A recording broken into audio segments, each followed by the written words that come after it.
Et là, tout de suite, notre compile de l'actu. Une compile d'Américains qui ont un problème avec leur pistolet. Parce que nous, on a des téléphones dans la poche. Eux, c'est des guns qu'ils ont là-bas. La compile du Morning de Diffoul sur Skyrock.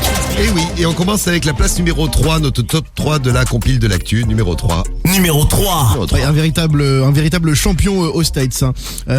C'est une femme, une épouse, qui met un petit plat à cuire dans le four, puisqu'elle reçoit du monde. Voilà, c'était prévu.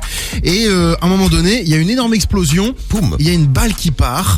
Et le mari se la prend dans le corps, en fait. Bon, il est blessé, mais il n'est pas mort, je vous rassure. Quelle belle histoire. Ouais. C'est une magnifique histoire. En fait, là où c'est assez dingue, c'est qu'il avait caché un pistolet à l'intérieur du four et qu'avec la chaleur, eh bien, le pistolet a explosé. Ah, le con. Il a expliqué à la police et aux médecins qu'il avait pensé bien faire. En fait, c'est vrai que ça part d'une bonne intention. Il ne savait pas où cacher son revolver parce qu'il attendait la visite de ses petits-enfants. Donc, il s'est dit, dans le four, ils iront jamais le chercher pour jouer avec. Et il n'avait pas prévu que sa femme allait mettre un plat dans le four ce jour-là. Le policier chargé de l'enquête a témoigné: en 30 ans de métier, je n'avais jamais vu quelqu'un se faire tirer dessus par son appareil électroménager. Oui, c'est un four. Le criminel est un four. Oui. À la place numéro 2. Numéro 2. Alors, c'est un champion. C'est un gars qui amène un cadavre au bureau de son avocat. Oula. Alors, je t'explique comment ça s'est passé. L'homme s'est disputé avec son voisin. Son voisin, quand il se dispute aux États-Unis, il sort les guns. Son voisin qui a essayé de lui retirer son pistolet des mains. Malheureusement, à ce moment-là, le coup est parti. Le voisin est mort. Ouais. Donc le gars s'est dit, qu'est-ce que je fais? J'ai un avocat, je vais aller voir mon avocat. Il sait pas quoi faire du cadavre, il a pas le laissé à la maison. Donc il a mis le cadavre dans... Oui, c'est ça. Il l'a mis dans le coffre, il a embarqué le cadavre, il l'a amené chez l'avocat, il lui a dit, écoutez, voilà, je vous dis tout. Voilà, il y a le cadavre, il est là, l'avocat était un petit peu gêné, voire même un peu paniqué.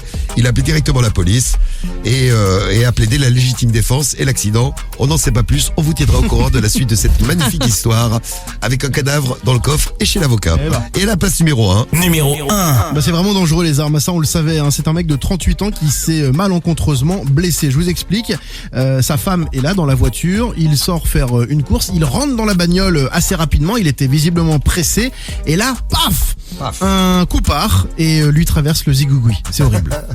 Bon, il avait oublié son gun sur la banquette de la voiture, sur le siège conducteur, et le coup est parti. Alors le mec en plus il est totalement ch'tauve parce que il saigne mais comme pas possible. Il rentre chez lui en catastrophe pour filer dans la salle de bain. Il croit pouvoir se soigner tout seul. Non, sa femme l'a quand même conduit à l'hôpital le plus proche et il a dû subir une opération. Voilà, le mec s'est tiré dans la tub. Mais on sait pas s'il a pu récupérer son zizi. Il y a certainement un bout qui est parti, on va pas se mentir. Voilà, le mec s'assoit sur son gun, l'autre il laisse un gun dans le four de la maison. Tout va bien. Bref, tout va bien aux États-Unis.